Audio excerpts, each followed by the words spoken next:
Many thanks for joining us at our latest commercial property webinar today. My name's Sally Knight and I'm a partner in the Kuits property team here.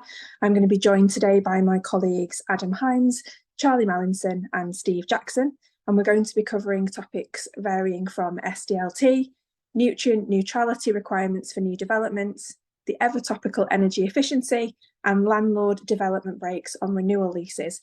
We hope you find everything useful today, and please feel free to drop questions in the chat box if you have any. We'll try and address those at the end if we have some time, and please feel free to contact any of us after the event if you have anything further that you wish to discuss. So without further ado, I'll hand over to my colleague Adam, who's going to talk to you about SDLT.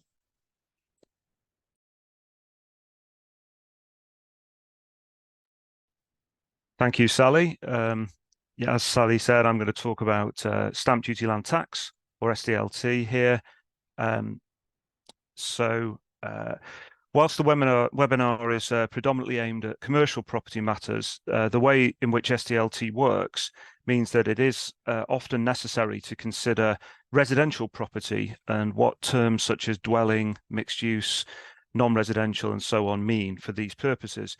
So I'm going to talk about some specific cases, not because they necessarily establish new or different law, but because by citing certain examples, you might get a feeling for how SDLT works, and sometimes in surprising ways.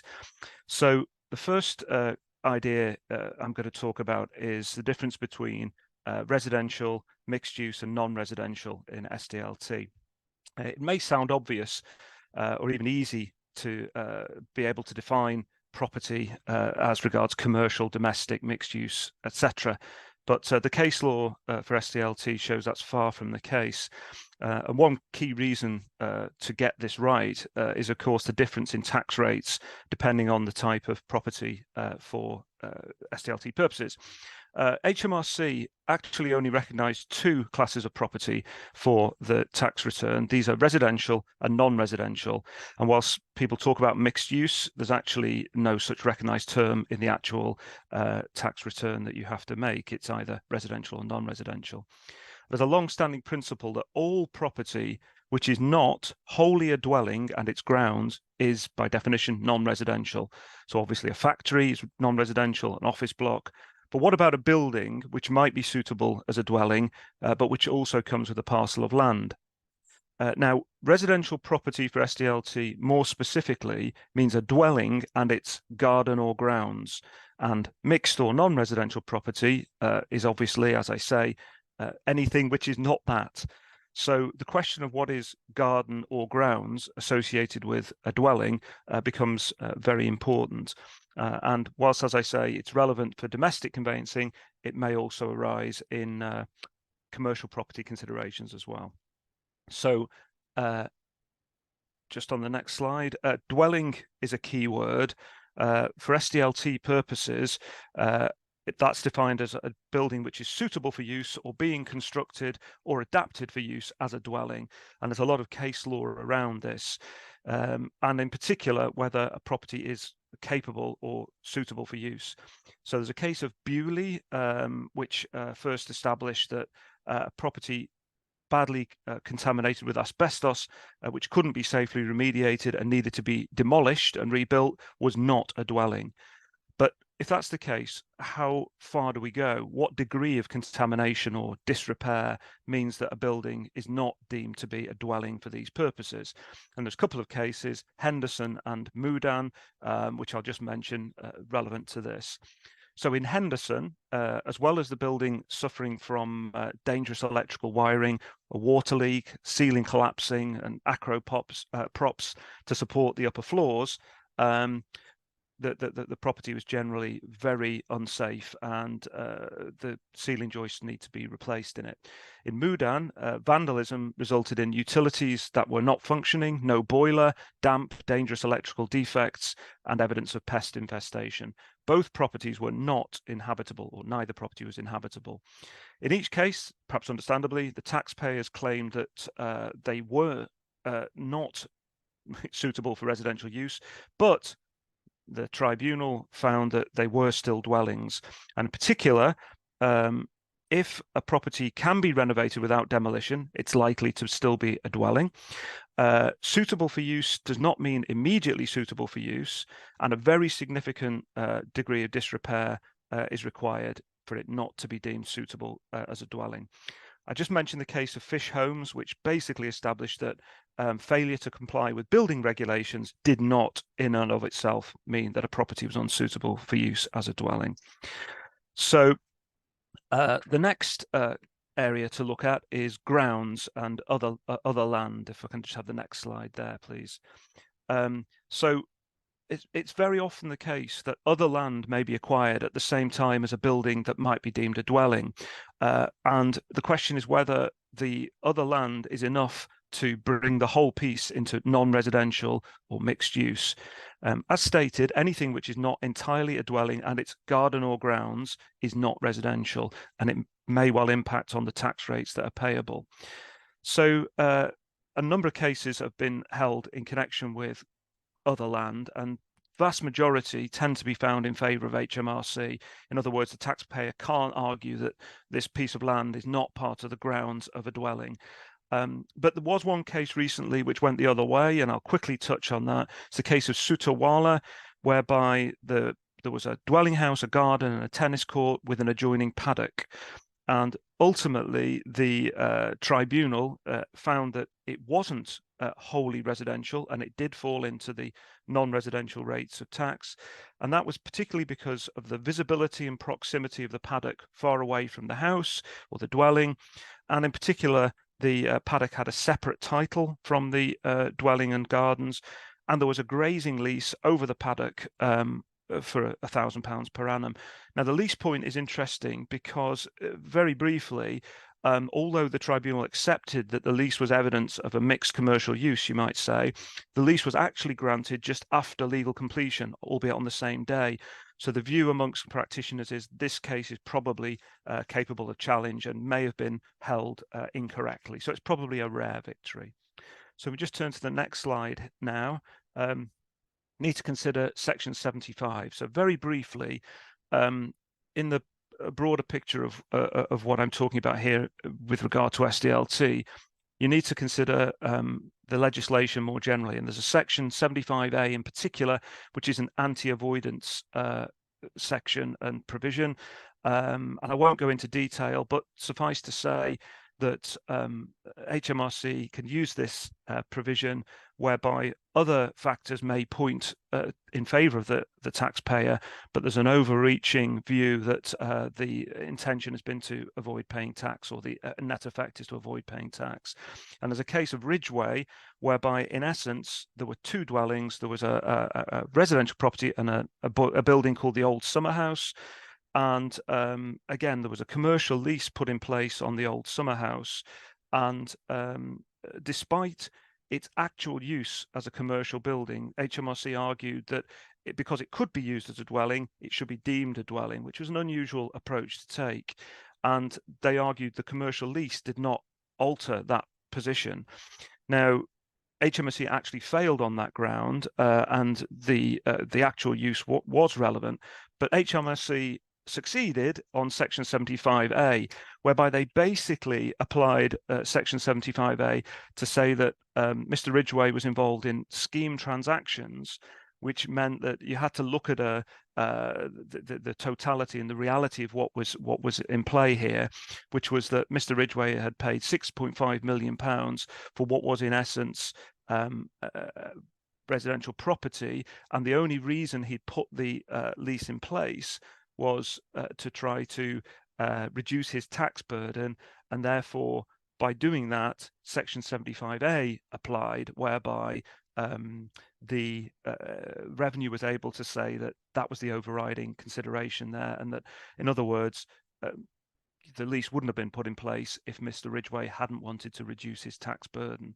So quite a harsh result, but typical of some of HMRC's decisions on these. Now, there was a side note about MDR, which is multiple dwellings relief. And basically, there is a lesser tax burden where certain criteria are met.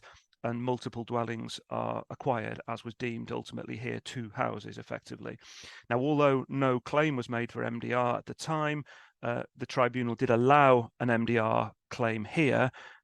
So although Mr. Ridgway lost out on Section 75A, ultimately he had a win, if you will, on MDR, which just gives an example of how you have to look at all SDLT matters in the round, really. So the conclusions in the case of Ridgway were really that HMRC will argue aggressively that if a building is suitable for use, that overrides any actual use of it. And the big takeaway point was the very wide application of Section 75A, although in this case it was relevant that the only reason the taxpayer had insisted on the lease was to try to reduce his SDLT liability. So it was quite a clear case that the scheme was arranged simply to avoid his tax liability, which HMRC is always disapproving of. So just to reach an overall conclusion here, the application of SDLT in property transactions is very complex. And at Kuits, we seek to guide our clients in collaboration with their tax advisors and accountants. And we are very experienced in highlighting typical traps and pitfalls which clients will want to avoid, such as the examples I've given here. And the cases I've given are just intended to give a flavour of how HMRC and the courts serve up their decisions on key questions about property transactions in the context of SDLT. And obviously, we're happy to advise clients more specifically on their cases from time to time. So that's the end of my talk, and I'd like now to hand over to my colleague Charlie Mallinson, who's going to speak about nutrient neutrality. That's a bit of a tongue twister in connection with development. Thank you. Thanks, Adam. Yeah, as Adam was talking about SDLT, which often, well, happens at the end of the matter, I'm going to talk about something that needs to be borne in mind at the very outset, and that is nutrient neutrality. Now, nutrient pollution is a big environmental issue for many of our most important natural places. In freshwater habitats and estuaries, there are increased levels of nutrients, especially nitrogen and phosphorus, and that can speed up the growth of certain plants, which impacts on the wildlife. This process is called eutrophication, and it is causing huge damage to our protected sites. Now, these sites are protected under legislation, such as the Habitats Regulations 2017. And competent authorities, which importantly for our purposes here includes local planning authorities, must assess the environmental impact of planning applications and local plans which may affect these sites. LPAs can only approve development if they are certain that it will not have an adverse impact on the site. In other words, if they achieve nutrient neutrality. Now, a development will achieve nutrient neutrality when the nutrient load created through additional water from the development is mitigated. And it's important to note that for these purposes, additional wastewater includes surface water. So by designing development alongside suitable mitigation measures, additional nutrient loads can often be mitigated or even avoided entirely. Basically, it allows developments to be permitted without impacting on the condition of the protected sites. Different LPAs are affected to different degrees. Some will only have a small part of their area affected by protected sites, whereas others will be impacted to a much greater extent. However, one thing that was linking all LPAs was that they were almost universally willing to accept future mitigation measures rather than immediate ones to unlock planning consent. So in other words, where an application could show that in the future they would take certain measures to achieve nutrient neutrality, that would have been sufficient for the LPA's purposes. Now, why am I talking there would and past tense? Well, that's because there was a legal case in the Court of Justice at the EU in 2018, which we know as the Dutch nitrogen case. And what that case showed was that measures to mitigate the impact of nutrients in water bodies can no longer be postponed into the future. Now, competent authorities are advised that mitigation measures must demonstrate no adverse effect beyond reasonable scientific doubt, and that the benefits of the mitigation measures must be certain at the time of the assessment before planning permission can be gained. Any development that will have an adverse effect will need to provide suitable mitigation, and that means that until that mitigation is immediately available, development in those areas affected will need to be carefully considered, because if you can't show well, if you can't show immediate mitigation, then it's unlikely that planning will be granted. Now, this case caused ripples within the industry, and the government decided it did want to make a response. And so in August 2023, the government announced that it would amend the habitats regulations which underpin nutrient neutrality through the Levelling Up and Regeneration Bill. So it tabled an amendment to that bill, which would have required local planning authorities to assume that nutrients in wastewater from new developments would not adversely affect protected habitat sites, and thereby by sort of unlocking the planning position, because the assumption was that there would be no impact unless it could be shown to the contrary, rather than the contrary position of you have to assume that there will be some damage unless you can prove that you've taken the mitigation. Now, those proposed amendments were rejected by the House of Lords in September 2023, and the Act was passed without any proposals to change the nutrient neutrality position. So, as of September 2023, nutrient neutrality is still in place. There were reports that the government would table a new bill in the King's Speech in November 2023, but there was no mention of any new proposals, and that was the last realistic opportunity to legislate before the next general election. So where does this leave us? Well, in the short term at least, nutrient neutrality is here to stay, and we can say that with some confidence until at least the next election. Looking past the next election, whilst manifestos haven't yet been released, I think we can make a bit of an assumption that given that the current Conservative government failed to bring any proposals at the King's Speech, and given that Labour's shadow housing minister was quoted as saying environmental rules should not be sacrificed for the sake of new development, it seems that this may not be a high political priority for either of the two major parties. And so we are left with the nutrient neutrality position following the Dutch nitrogen case. In other words, if your development will cause additional nutrient contribution to rivers, estuaries and wetlands, and you cannot demonstrate adequate immediate mitigations to show that there will be zero additional nutrient contribution, planning for your proposal may not be granted. So where does this leave you? What do you need to do? Well, prior to acquiring a site, you should strongly consider making any purchase conditional upon the grant of satisfactory planning. And further to this, where there are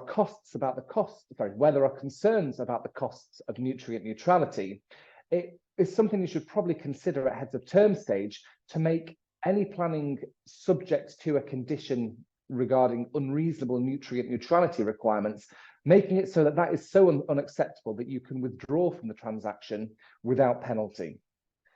Where you have already acquired the site, you need to ensure that the costs of nutrient neutrality mitigation are factored into all viability proposals. And you need to look to see whether or not nutrient offsetting will be available to you, and if so, at a cost-effective price. This is important because failure to comply with nutrient neutrality requirements can lead to fines or penalties. But even more significantly, it can also lead to the possibility of halting or reversing the development that caused the breach.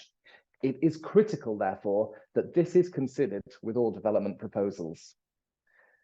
And with that, I'll pass on to my colleague, Steve Jackson, who's going to talk about energy efficiency in leases. Thanks, Charlie. I'm going to talk today about energy efficiency, current trends in leases, and summary of the current legal requirements. So the UK government has a widely publicised net zero strategy, which they're hoping to implement prior to 2050. The problem with this is that the UK has some of the oldest housing stock in the world, and it's believed that 80% of the buildings that will exist by the time the net zero deadline comes along in 2050 are already built today. So since 2012, there've been a requirement to have an EPC in place for commercial properties. From 2018, which was the first trigger date under the Energy Efficiency Private Rented Property England and Wales Regulations 2015, which are commonly known as the MEES regulations, there's been a requirement when granting a lease of commercial property for the energy efficiency rating to be E or better. The second trigger date under the MEES regulations was the 1st of April 2023. The effect of this second trigger date was to prevent landlords of substandard non-domestic private rented property from letting the property in question unless the energy efficiency rating is E or above. This second trigger date changed the obligations on the landlord so that the regulations do not now only relate to the grant of a lease of a property, but also the energy efficiency throughout the term of the lease. The government has plans to reduce the minimum standard in the medium term to a C rating, showing that there's likely to be a lot of work required to the existing commercial stock to bring them up to standard. It's the responsibility of the landlord to ensure that property complies with the MEES regulations, including the obligation to ensure that there's always a valid EPC in place for the property. The requirement to have an energy efficient property, which is contained in the MEES regulations, has led to an increase in the amount of green lease drafting contained in leases. Green lease drafting provides for the landlord and tenant to undertake specific responsibilities and obligations to minimize carbon emissions arising from the sustainable development, operation, and occupation of a property.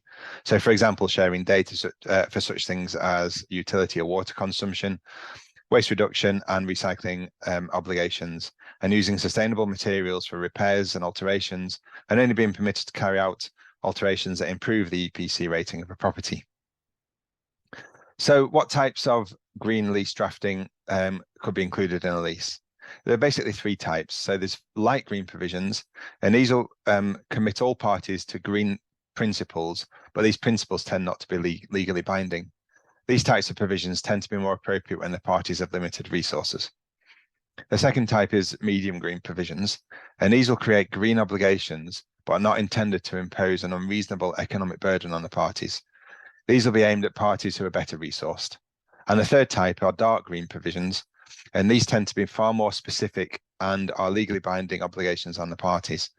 These tend to be for well-financed parties who have binding net zero targets.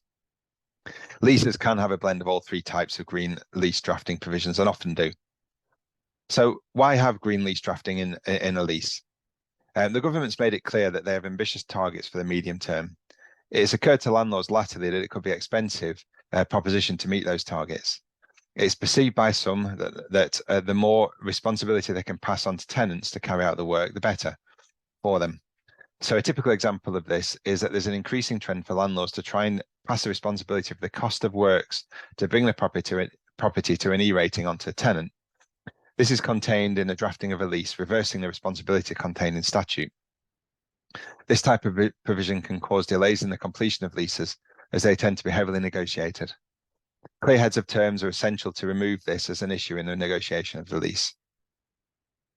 More and more tenants are becoming green aware. So sustainability is central to the ethos of many tenants, and they expect a similar commitment from their landlords. Embracing green lease drafting opens up a segment of the market to landlords, increasing the desirability of the property to tenants who value green provisions and, of course, pleasing investors. This also provides a tangible way for landlords to demonstrate their commitment to environmental sustainability. From a tenant perspective, having a base with green credentials can be an important, unique selling point for potential employees, as well as providing cost savings with regards to energy and other utility consumption. Having a well-drafted and fair set of green lease provisions can have a beneficial impact on rent review for the landlord. It also follows that where a significant amount of the burden for green lease improvements falls on a tenant, this will have an adverse impact on the open market value of the lease on rent review, and will therefore result in a lower or no increase in the rent received on review. And also the desirability of the lease if the tenant is seeking to assign or underlet the property.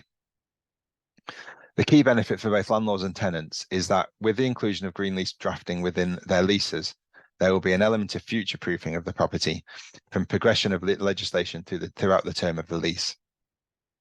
So what can commercial landlords do to prepare for anticipated legislative changes? So landlords can utilize smart energy services to allow them to have more certainty over their energy bills and investment returns on payback periods for energy efficiency methods.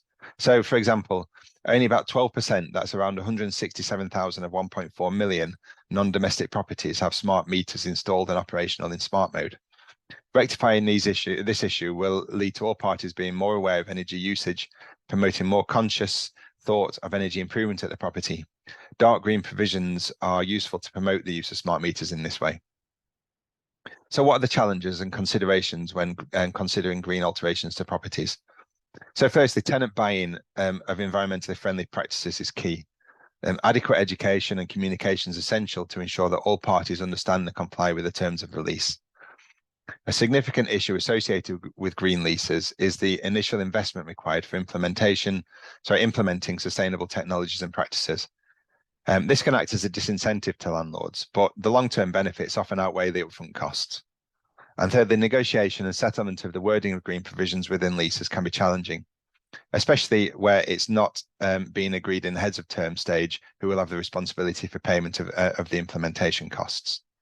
So in conclusion, for both landlords and tenants' perspective, green lease drafting can make a big immediate difference to the cost of either owning or leasing property, and can also make a significant medium to long-term difference to the cost of the lease for the tenant and the value of the investment for the landlord.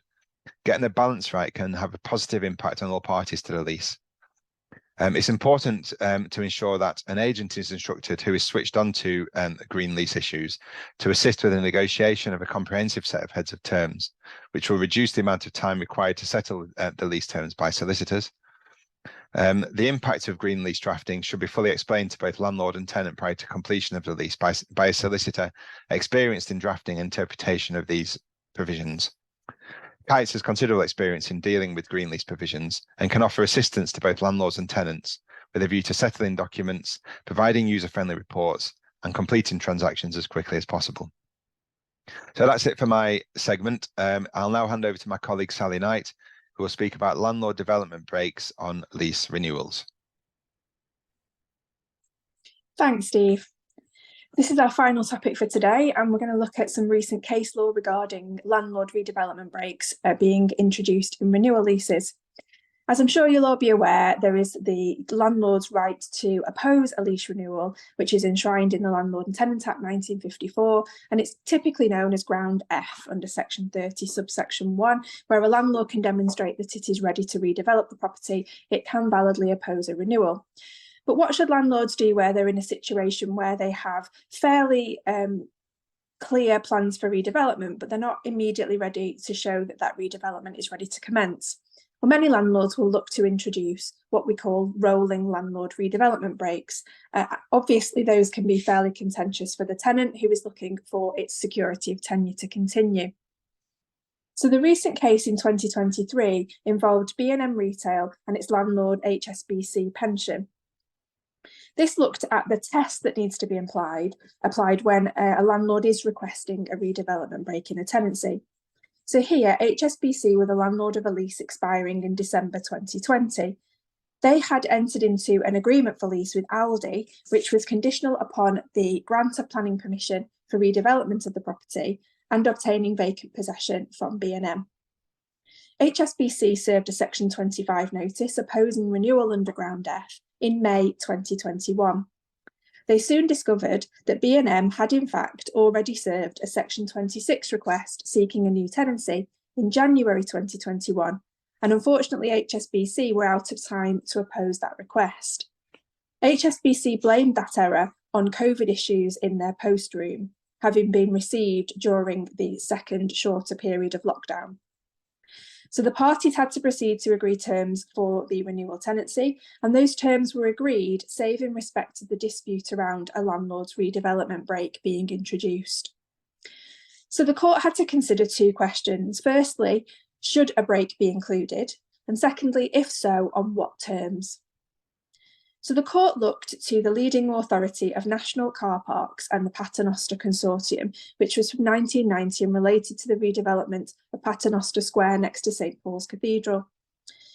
Here, the court had found that if there is a real possibility that the development can take place, it follows that a break clause ought to be included.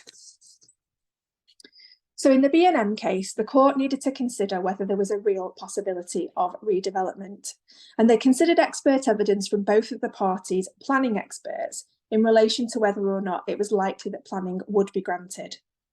The experts, as you might expect, differed considerably in their opinions, but the court eventually sided with the landlord's expert and agreed that a break should be included. Now, looking at the historic authorities, it is clear that the courts agree that the purpose of the security of tenure under the 1954 Act should not be to defeat development. It's also apparent from the varying terms that have been granted in different cases by the court that they don't consider that delaying development is necessarily the same concept as defeating it entirely. So the court has a difficult job in trying to balance the competing interests of the landlord's wish to regain possession for redevelopment and the tenant's business security. The courts have referenced here that the attempt is one of balancing fairness and reasonableness in all the circumstances of the particular case. So in the B&M case, the tenant suggested that if a break was to be included, that break should not be exercisable until after the 5th anniversary of the term. HSBC argued that the break should be exercisable immediately upon giving the tenant 6 months' notice. So what did the court consider? Well, they suggested in their narrative that they considered a number of factors. Firstly, the agreement for lease with Aldi contained a long stop date for obtaining vacant possession from B&M, and that long stop date was February 2025. There would be a real possibility of Aldi potentially walking away from the deal if the landlord couldn't operate the break immediately. Secondly, the premises were both old and tired, as the court phrased it.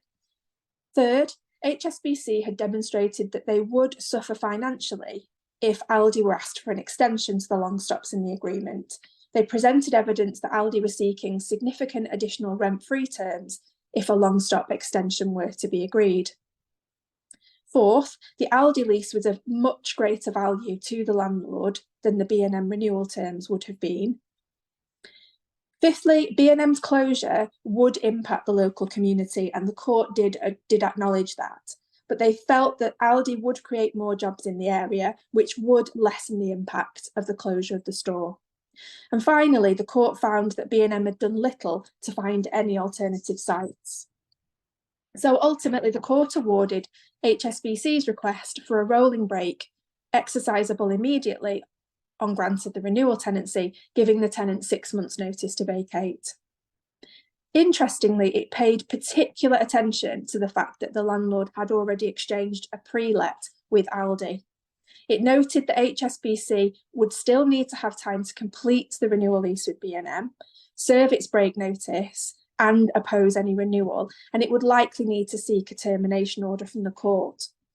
And it looked at having to build in enough time for all of those things to happen before the February 25 long stop date with Aldi. So it's worth noting that point if you are a landlord in this situation. If possible, where an agreement for lease can be reached with an incoming tenant and documented, that does appear to carry significant weight with the court. B&M naturally appealed the decision, and that appeal was heard in October 2023. They were unsuccessful. But what the court looked at was whether or not the test had been appropriately applied by the original judge. B&M argued that the judge had dismissed the idea of any delay to the development, even where the delay would not defeat the development itself. Now, the appeal court disagreed and emphasised the fact that the same test can be appropriately applied by different people, still safely within the court's discretion, and simply result in differing opinions as to fair terms. The court noted that it was not there to question whether or not it would have reached the same conclusion as the original judge, but simply whether or not that judge had applied the appropriate test. Now, this demonstrates just how much variation there can be from decision to decision. Examples in case law can be found varying from immediate breaks, such as the B&M case, to tenants being guaranteed at least another 5 years before a landlord can break for redevelopment. So you do need to be aware of this wide scope for the court's discretion and build that into any consideration of any timetable.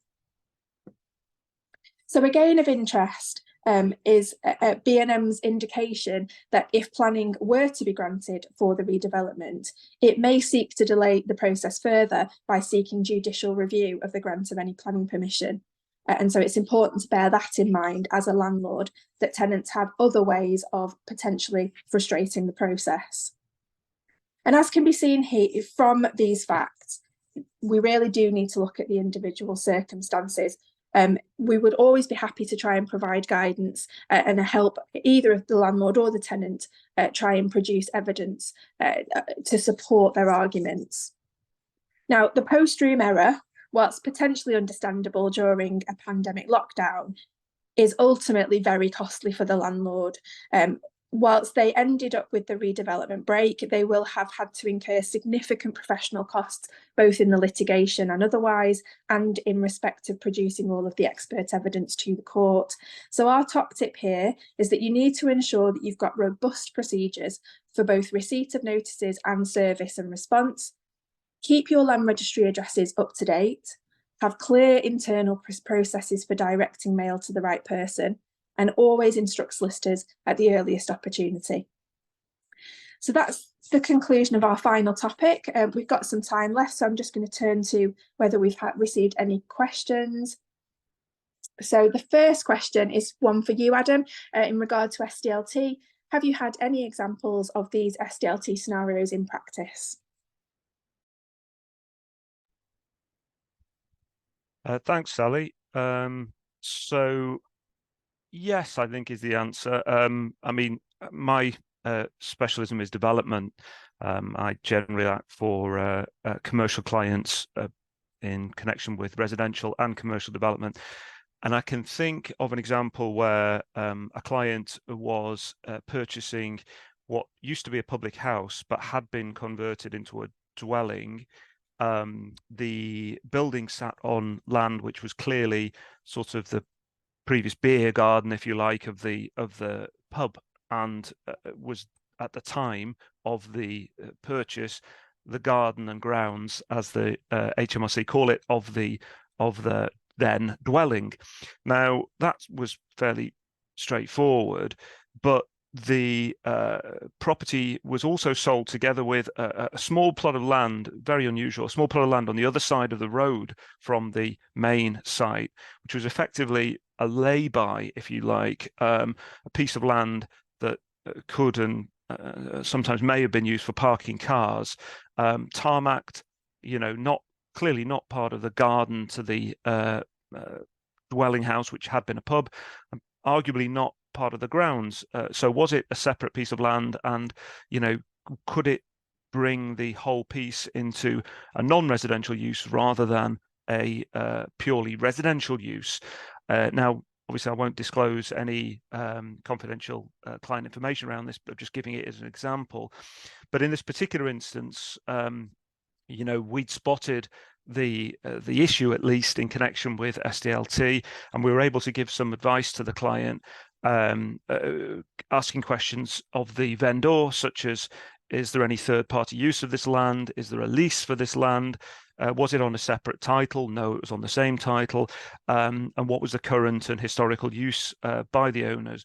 And basically, pulling those pieces of information together, those replies, we were able to advise the client, and the client was happy with the approach that was taken in connection with SDLT on this particular case. Now, I will re-emphasize a point I made, I think, in my talk, which is that the example I've been speaking about as regards residential, non-residential, mixed use is only one factor in considering what SDLT implication there is on any acquisition. And obviously there may be specific reliefs or other considerations relevant to the land or the buyer in question.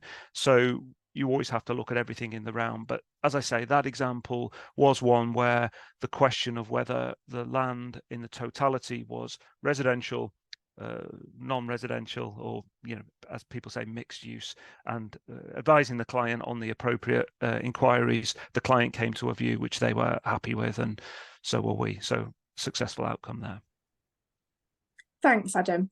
We've got another question, and this one's for you, Steve, in regard to energy efficiency.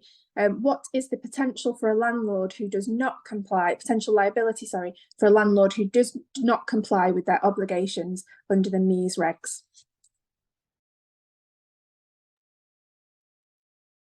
Thanks for that. Good question. Local authorities are the ones who will serve MEES non-compliance notices on landlords, and there are basically two penalties that can be imposed. One's reputational. The landlords are noted on the public part of the private rented sector exemptions register. And it stays there even if the breach is remedied. So there's kind of potential reputational damage as a result of being on that register. The one that most people are bothered about, though, is a financial penalty, and it can be pretty huge. So in cases where there's 3 or more months of non-compliance, it's the greater of either £10,000 or 20% of the rateable value of the premises, up to 150 grand. So a penalty can be levied in respect of each unlawful lease. So if there's a large multi-let building, you can see that penalties can very, very rapidly stack up. So yeah, hopefully that gives you a bit of an idea of that one. Thanks, Steve. I think we've probably got time for one final question. So that one has come in relation to landlord redevelopment breaks. In what circumstances might a court be more inclined to award a delayed break clause? There was a lot of narrative in both in the case and the appeal judgment regarding the fact that the challenge to an immediate break had been considered by the court, and the indication seems to be that if a delayed break would fully frustrate the development potential of the property, the court will be very unlikely to award that delay.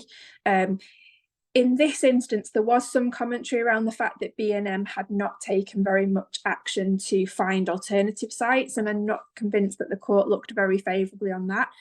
So I think for both a landlord and a tenant in this situation, my advice would be that you need to really prepare your evidence to show the court what your actual loss would be, whether that's the tenant's loss of business security and having to relocate or potentially close completely, and the landlord's potential financial loss caused by the delay, or ultimately, if they can prove full frustration of the development by a delay, that's going to be looked on by the court very heavily.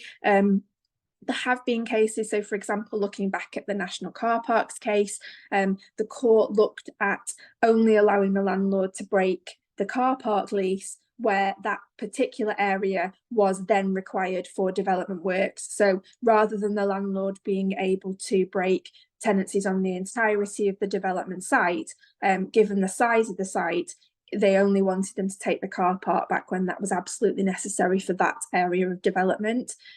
There's similarly been cases where, for example, a tenant was able to show that it had very recently completed the letting of adjoining premises on the basis that it needed to have another element of its operations in close proximity to the renewal lease, and it was going to cause it really significant problems in relocating both of those operations. And in that instance, the court awarded a 3-year guaranteed period before any break could be exercised. So I think the importance will always be to look at, would a delay in exercising that break absolutely frustrate the development? And if so, the court is probably more likely to go down the B&M line where they would award an immediate break. But as I say, it can be quite difficult to predict what you might actually get in each situation. So the advice will be always put lots of preparation into the evidence that you can supply. So I think that's probably everything for today. Many thanks to everyone for dialing in. If you do have any further questions, please feel free to get in contact with any of us. All of our details can be found on the website, and hopefully we'll see you at the next webinar. Many thanks.